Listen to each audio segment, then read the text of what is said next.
There's always money to be made in any market. This is a truism. At the height of the Great Depression, the unemployment rate was 25%, which is really high. Looking at it another way, though, 75% of the workforce was still employed and had money to spend.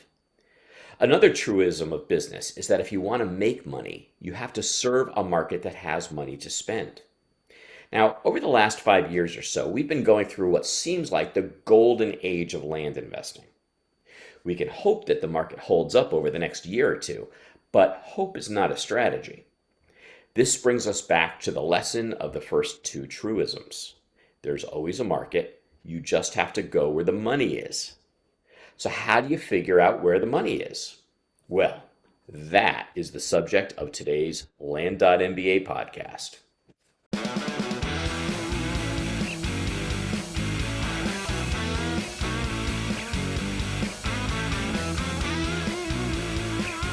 If there's one thing I've learned in my business career, it's that I don't have all the answers. Look, I'm an ambitious guy, and I like to make progress fast. The secret to achieving success fast is to harness the brain power of other people in the community. That's what the Land.MBA Smart Bar is all about.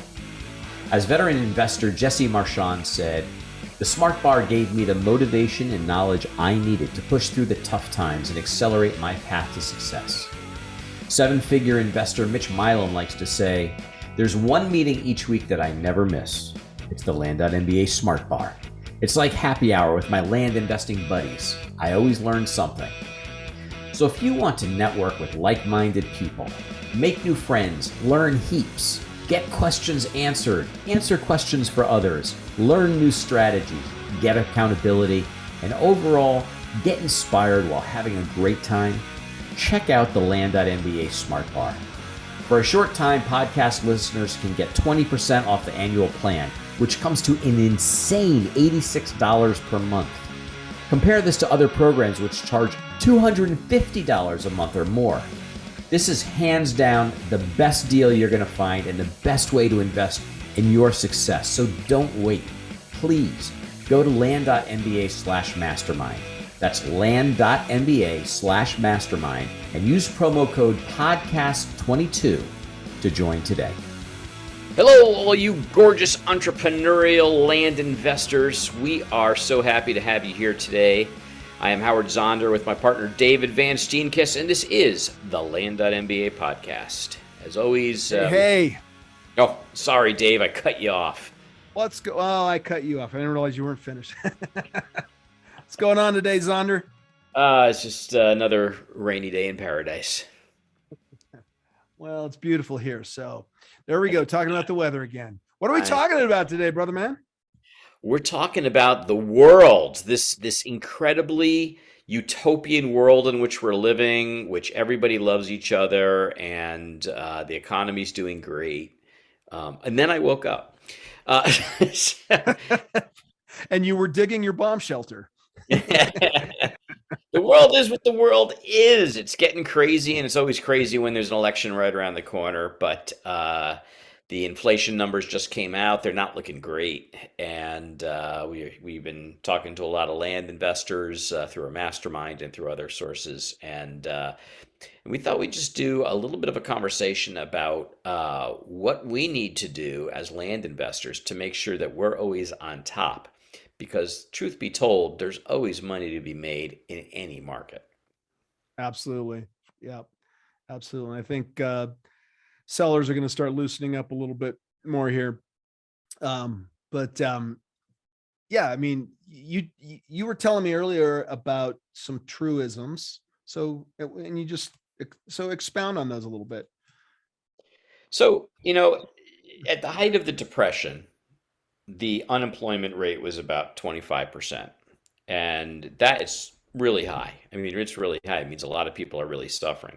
But if you look at it the other way, 75% of people were still working. And some of them were doing quite well and making a lot of money. So the truism is that there's always a market. It just may be different.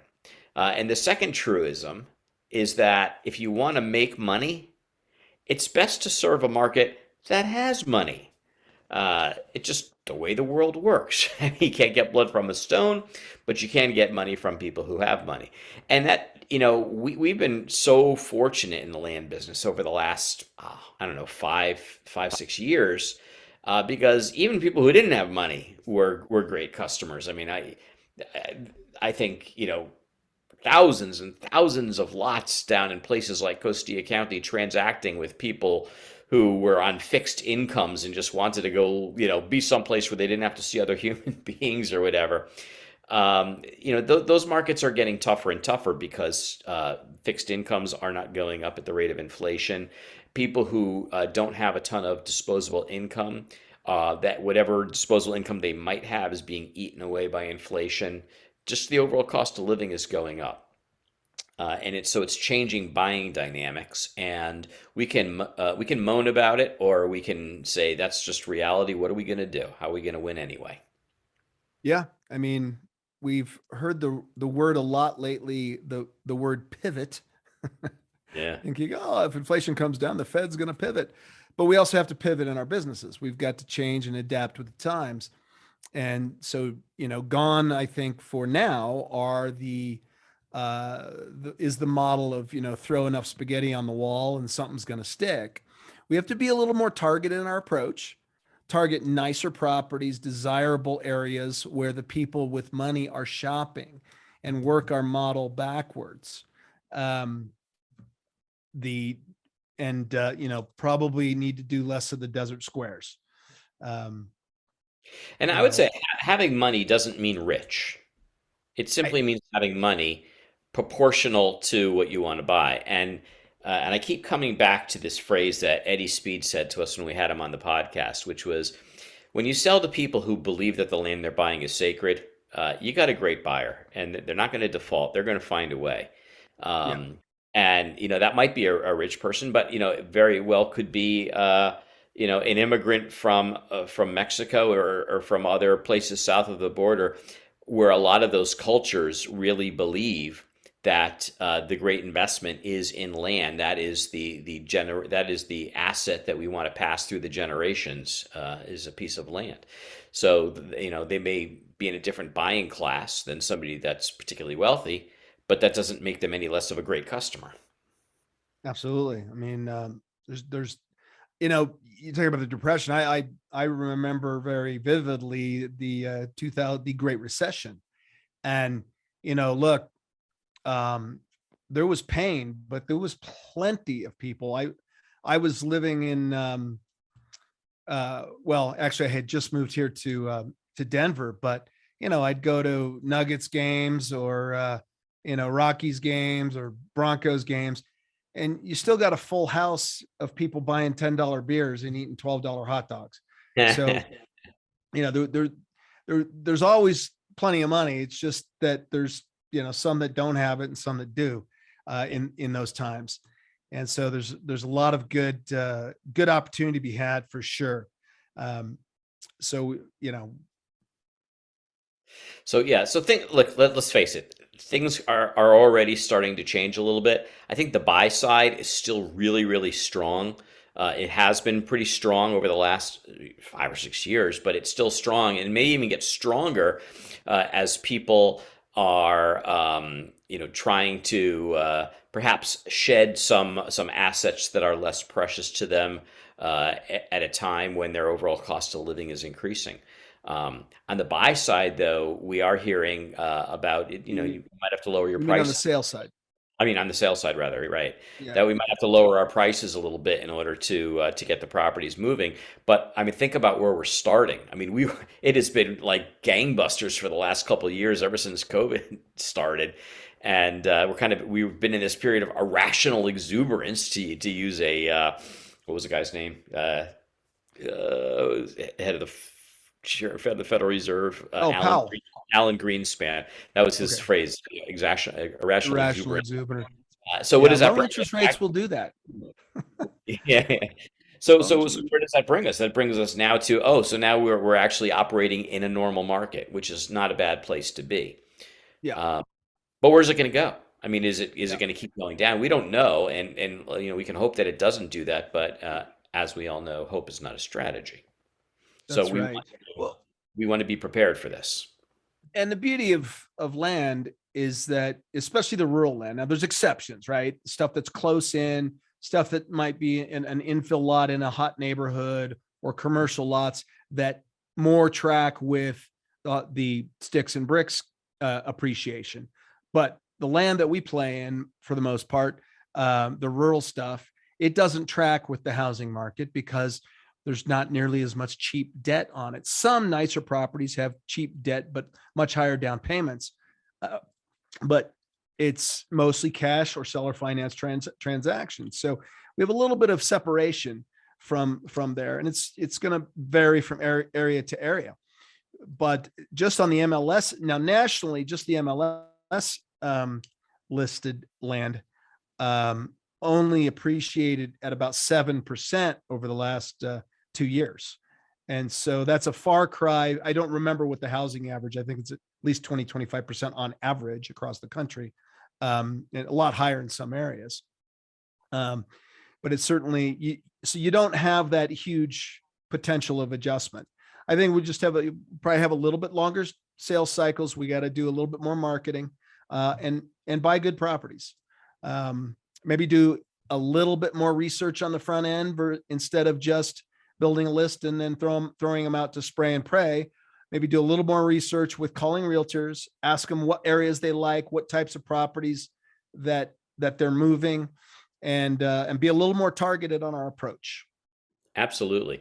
And, I think if there's one mantra of strategy that I think, you just have to live by, begin with the end in mind.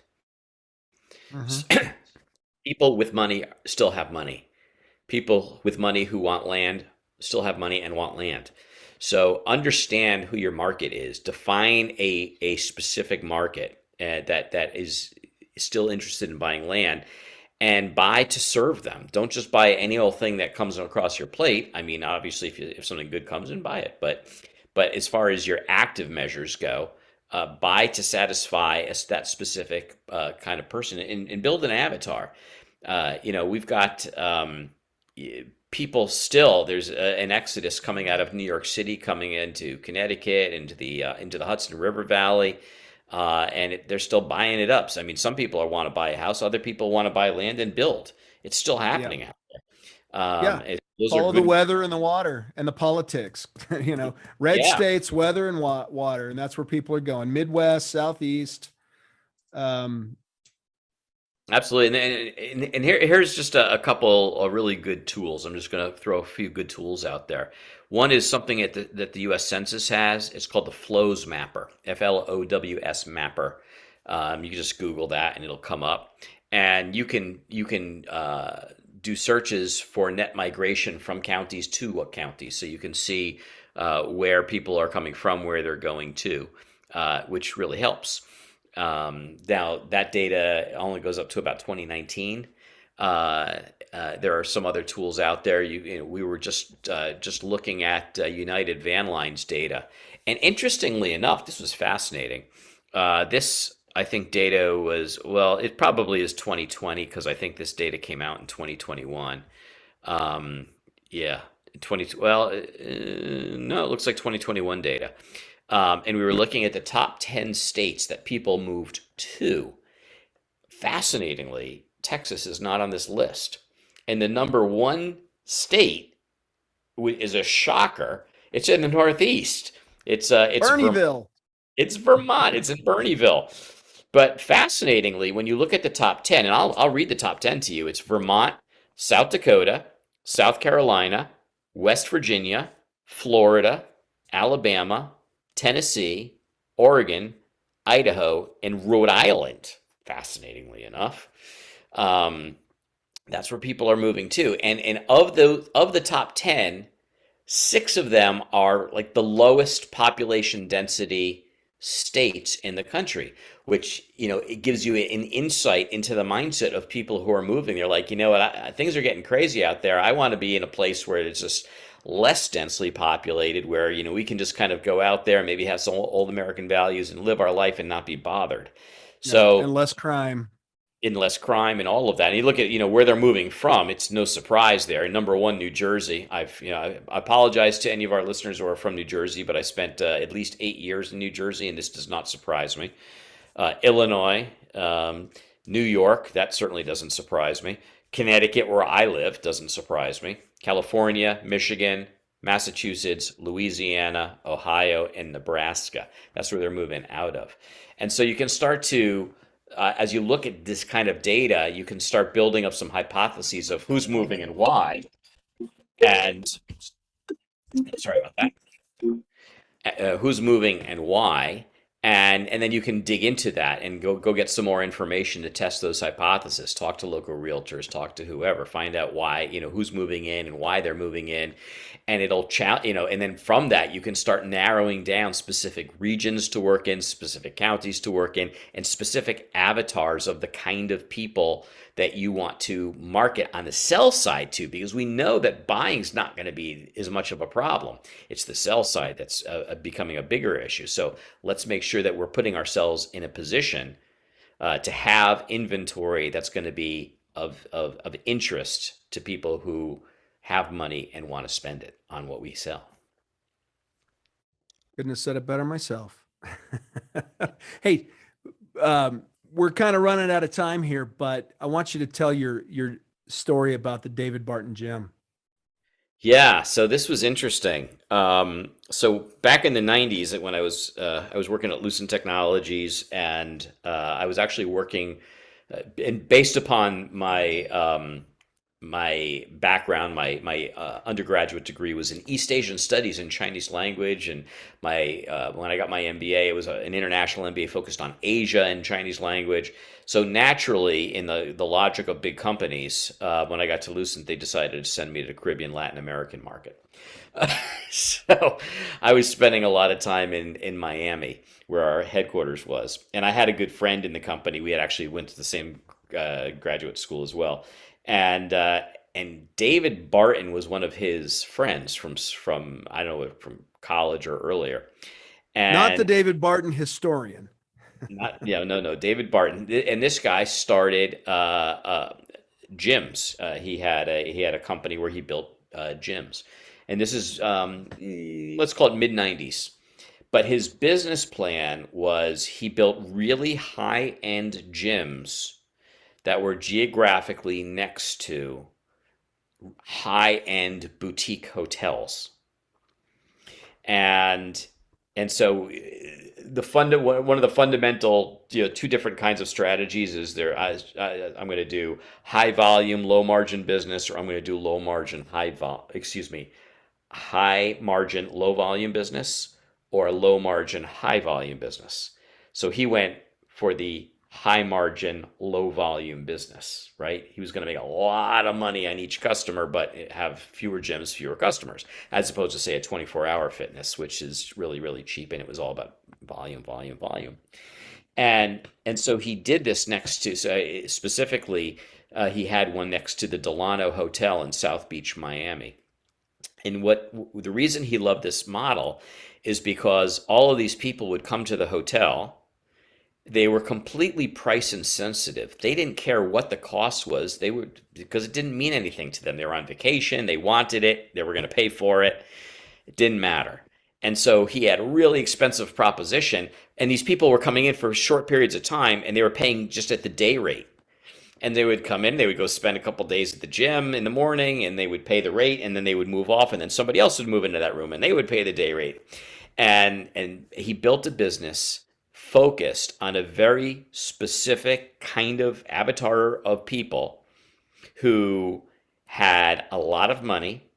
They didn't care deeply what things cost at the moment when they really wanted it, and they wanted what he was offering. And I think it's a great metaphor for what we need to do right now, because I guarantee you that, the Holiday Inns, they've gotten nicer over the years, but they're probably, if the market really tanks and the economy really tanks, I think Holiday Inns are going to have difficulty filling up, or Motel 6s are going to have a real hard time filling up.